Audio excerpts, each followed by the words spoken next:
Hello, I'm Ken Fobb, and this is NewsNet Baton Rouge. Grab yourself a tea or coffee as I go over with you headlines and news from our local area and region.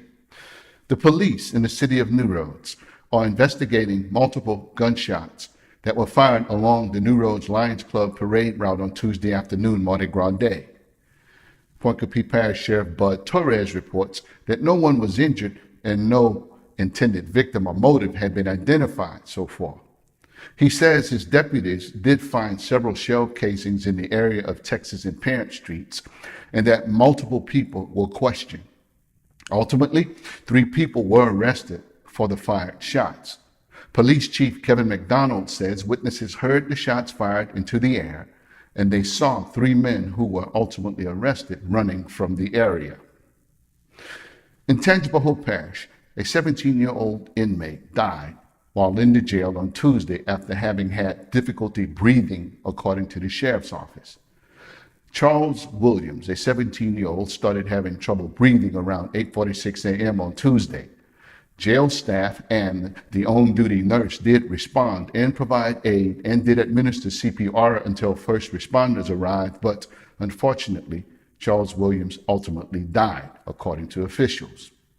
According to official reports, there were no signs of trauma or foul play. It has been noted, however, that the 17-year-old previously told officials that he had a history of asthma, and he had been recently taken from the jail to a hospital to be treated for an allergic reaction.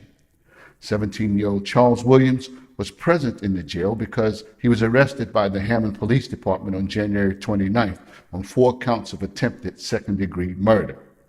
The Jefferson Parish Coroner's Office has been asked to conduct an autopsy to determine the official cause of death.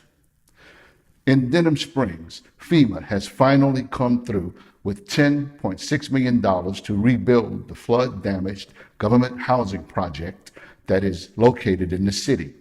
As you may recall, in the 2016 flood, 52 living units were totally destroyed, which caused more than 300 people to be displaced from their housing.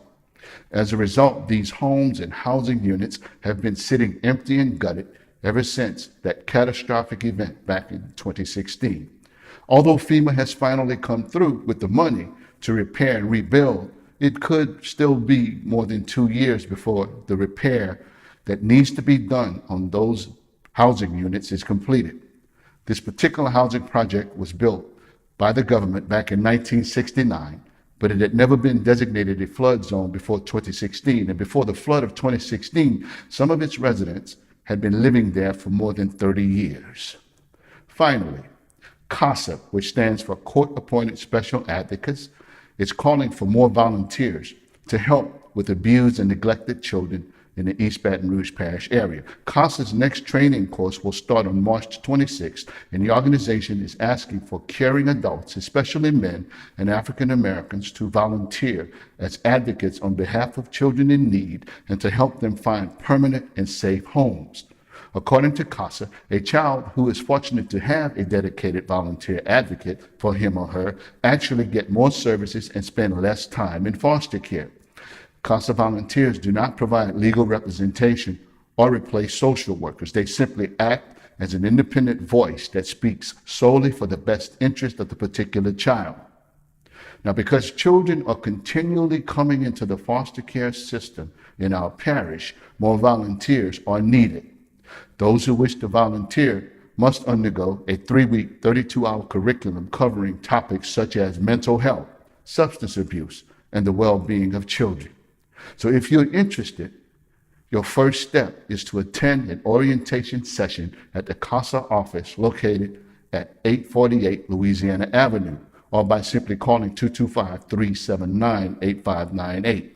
Upcoming orientation sessions will be March 7th at 12 p.m., March 11th at 6 p.m., March 13th at 5 p.m., March 16th at 10 a.m., and March 19th at 3 p.m. These have been headlines and news from our local area and region. I'm yours truly, Ken Fobb. I'll see you next time right here on NewsNet, Baton Rouge.